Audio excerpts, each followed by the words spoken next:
Hi Aquarius! Welcome po sa ating channel. Ito ay inyong daily kabaitan reading for January 22, 2025. Please be reminded kung naka-resonate kayo, comment down.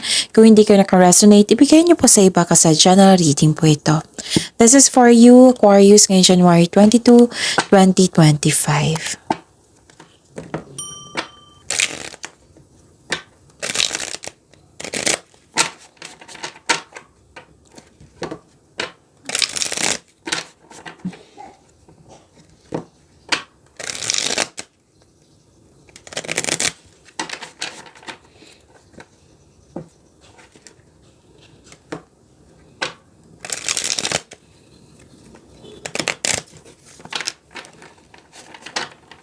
Para po ito sa inyo Aquarius ngayong January 22, 2025. Maraming salamat po sa inyong patuloy na suporta at maraming salamat din po sa mga hindi nag-skip ng ads. Gamitin ang reading na ito bilang gabay lamang.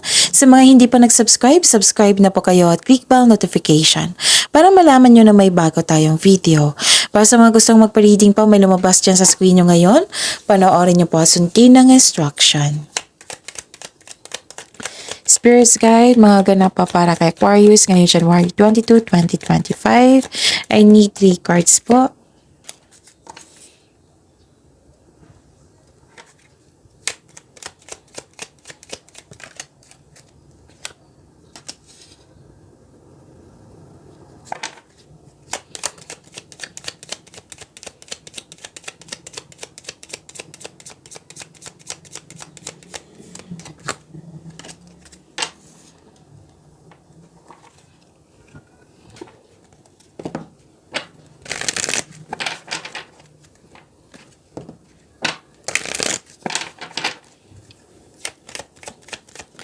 Spirits Guide, mga mensahe pa para kay Aquarius ngayong January 22, 2025. I need 2 cards po.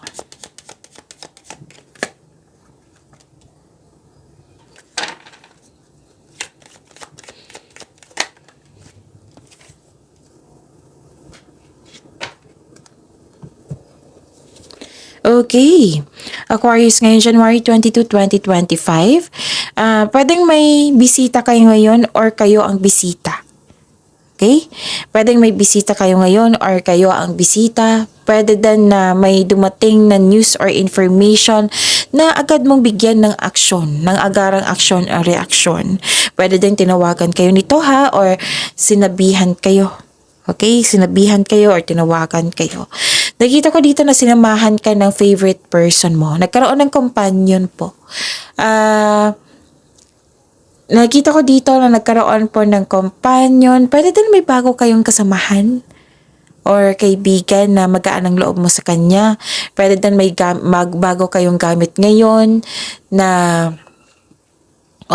pwede din may bago kayong gamit ngayon na nagbigay ng pamper sa iyo. Pwede may bago kayong pet ngayon. Pwede din na na-hired kayo as katiwala. This is good kasi you're taking time for yourself. Self-care. Nakikita ko dito, love is blooming. And may nakita ko ditong romance, attraction, and affection. Yes, Aquarius. Wow, this is overcoming obstacles. Sana all. Aquarius, so claim nito overcoming obstacles. You can overcome anything. Sabi po ng card. And navigating by the stars, follow your bliss. Spirits Guide, ano po yung energy ni Aquarius ngayong January 22, 2025?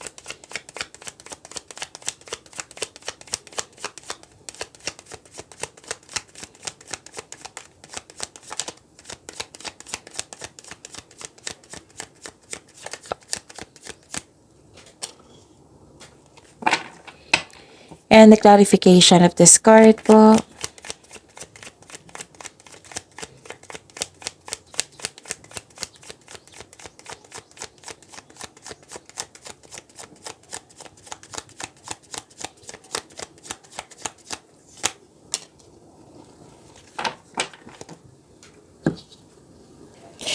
Kung may narinig kayo or may nakita kayong repeating message, meaning to say, pinupush ng cards niyo yan kasi ang ilan sa inyo hindi pa binigyan ng atensyon. Na kung maaari din po, bigyan niyo po ng solusyon at aksyon. Remember, Aquarius, at the end of the day, alam mo na ikaw lang ang taong may kakayahan at responsable na gumawa ng sarili mong katotohanan at kinabukasan. So ano yung energy ni Aquarius? Nakita ko dito na nagkaroon po ng, disappointed kayo. You felt empty, disappointed kayo. Maaari din emotional overwhelm. Yes. Aquarius.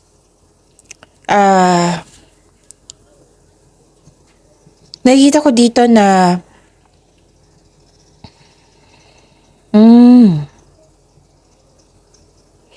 nakita ko dito you are feeling exhausted nang dahil sa emotional demand ng ibang tao. Kaya sabi ng card niyo po dito, kung pwede po na iwasan niyo po. Kasi nagbibigay ito ng toxicity eh. Nagbibigay siya ng stress sa iyo. Umiwas lang po daw, sabi po ng card, kung pwede po. Pwede din may naalala kayo or may nangyayari ngayon na nanghinayang ka sa ininvest mo. Nakakala mo, yun na, pero hindi pala. Pwede din nakaramdam kayo ng insecurity. Or, let's say, hindi ka madaling magbigay ng trust sa isang tao kasi, yun nga, nag-invest ka na, pero akala mo, yun na, pero hindi pala. So, now, nagkaroon ng trust issue. Hindi ka madaling magbigay ng tiwala. Yung natuto ka na ayaw mo maulit-ulit. Yan yung sabi dito, Aquarius. Guard your heart. Sabi po ng card nyo dito. Actually, may dito, may nakita ko dito na bagong tao na sinabi din dito sa oracle card nyo. Nakilalanin nyo po doon ng mabuti. Huwag po daw kayo agad magbigay ng desisyon. Kilalanin ng mabuti. Sabi po ng card. And sabi ng card dito, naka-highlight na, guard your heart. Okay? Pwede din na ang ilan sa inyo dito na may planong magbuntis. Oo. Sabi po ng card dito na kung pwede po daw na magpa-check up sa doktor kung kailangan. Kung may buntis na, kung hindi maganda ang pakiramdam nyo, magpa-check up sa doktor kung kailangan. Kung kailangan po ha. Okay? So, yun. Ano pa? Nakita ko dito na nagkaroon po ng hindi pagkakasundo, instability, naging impatient, conflict of interest, yung hindi pagkakasundo, disbalance, nakikita ko dito. Pwede din may pinipilit ka, pushing for results. Yan. Nakita ko dito yung disbalance or unfairness sa connection sa isang tao. At nakita ko rin dito yung problema sa kaperahan. Pwede din nag-struggle ka sa changes dahil nag-look back pa kayo sa nakaraan. So, ang advice ng card niyo po dito na try to look at what you need now in the present. Don't worry, Aquarius, you are guided to find peace. Okay? Yun. Spirit Sky, career and money po ni Aquarius ngayong January 22, 2025.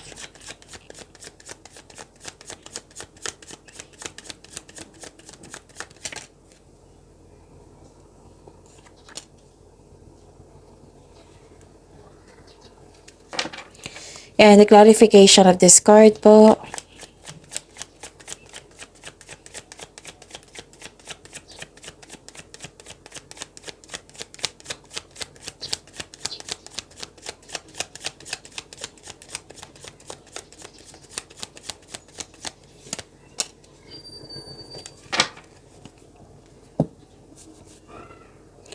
Okay.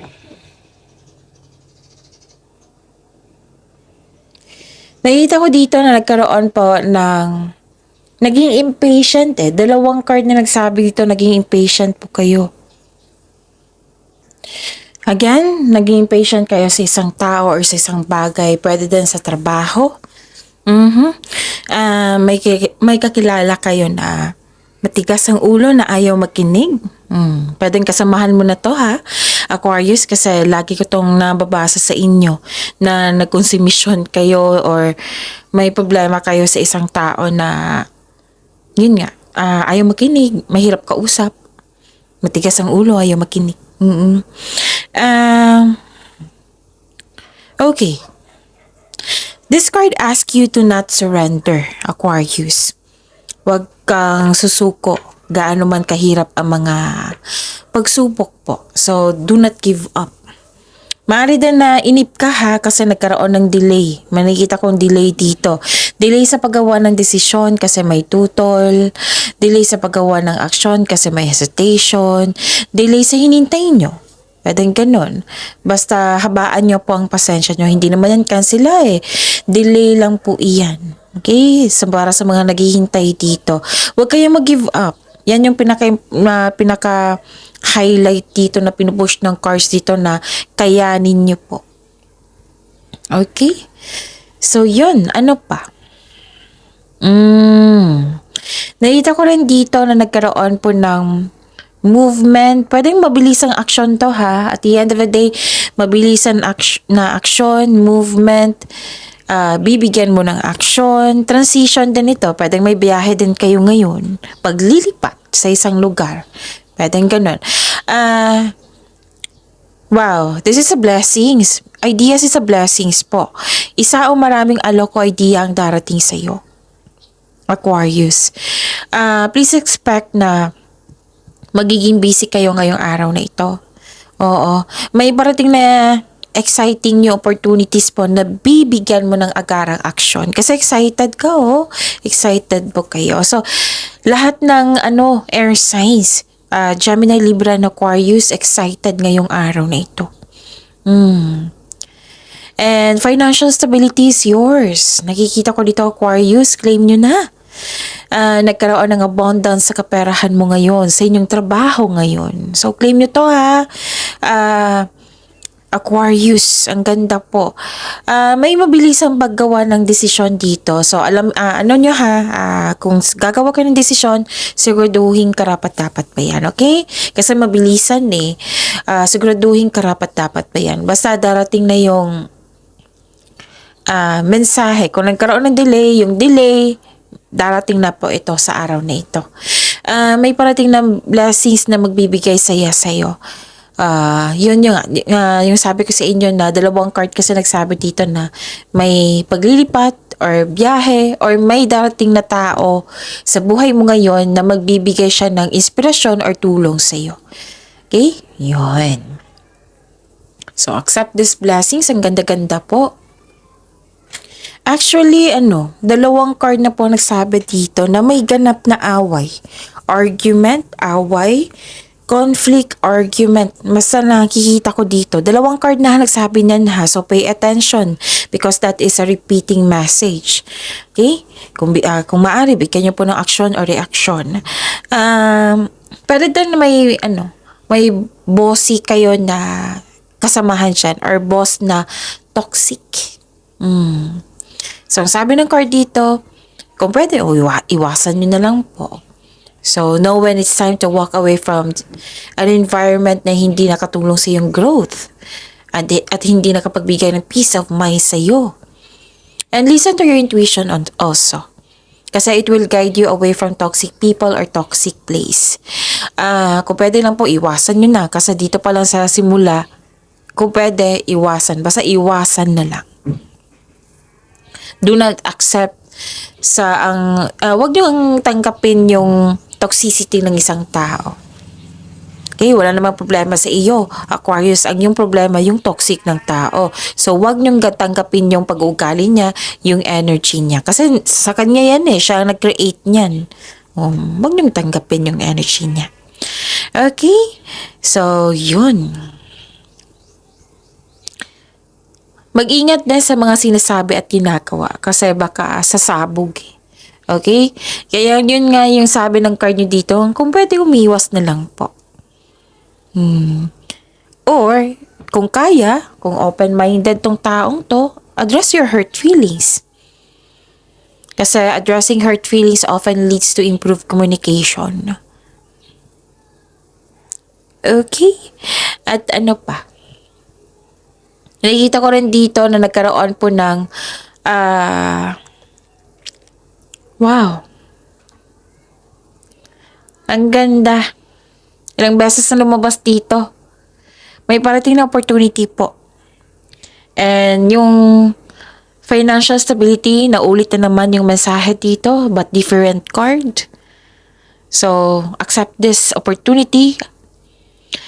Marami itong opportunity nito kasi may nakita ko dito may parating na opportunity.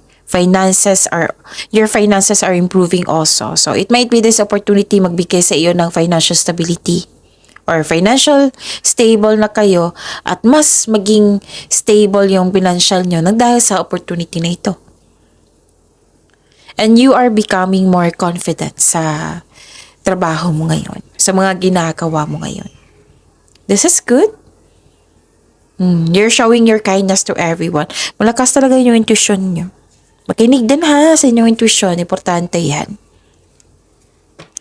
Spirits Guide, Love Life, Self-Love, Partnership, and Romance ni Aquarius ngayong January 22, 2025.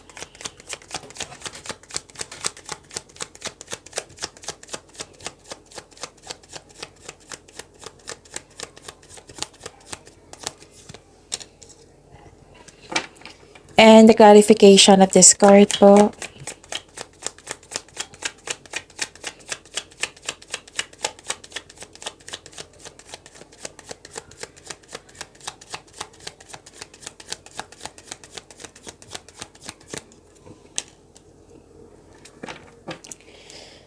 Okay. Maraming salamat po sa patuloy na tiwala at suporta sa ating channel. At maraming salamat din po sa mga hindi nag-skip ng ads. May taong hindi totoo sa iyo or may taong hindi nagsasabi ng totoo, hindi nagsasabi ng totoo. Okay? So, nakita ko dito yung illusion, confusion, pwede din may obsession kayo sa isang bagay or sa isang sitwasyon.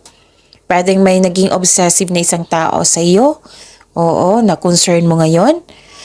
Pwede din may gusto kang bilhin. Kita ko dito na may gusto kayong bilhin na maaring nabili nyo na hindi nyo na malaya na check out nyo na. Basta may gustong kunin. May ganyan. Pwedeng concern mo ito sa isang tao or concern to sa iyo. And this card sent you a warning na control yourself. Baka magkaroon ng pagkasa na hindi mo naman kailangan. Or, yun nga, yung sabi ko sa inyo kanina na may taong hindi totoo sa iyo, na may gusto siyang kunin. Kaya mag-ingat kayo sa kanya. Sino ito, Miss Jav? Yan yung usually na kino-comment sa comment section natin. Itanong nyo po sa inyong intuition. Kung hindi nyo pa alam kung paano mag-connect sa inyong intuition, isearch nyo po sa Google on how to connect to your intuition. Kasi maraming paraan yan. Okay? And okay. Nakita ko dito yung ano mo eh. Para sa mga relasyon sa buhay mag-asawa, ito ay tungkol sa kapareha mo na gusto nang mag-level up ang inyong relasyon. Like for example, sa mga relasyon dito, gusto nang magtayo ng sariling pamilya. Sa buhay mag-asawa, pwede din na nagpasya kayo magbumukod. Example po yan ha. Sa mga single po, naging hard worker kayo. Dahil gusto mo nang magkaroon ng, ma-secure yung future mo. Yan yung rason na naging hard worker kayo. Ngayong, nagpasya kayo na magbigay sipag. Hard worker eh. Nakikita ko dito yung productivity mo. Okay? So, yun. Sense of stability, nakikita ko talaga dito. Paghahanda.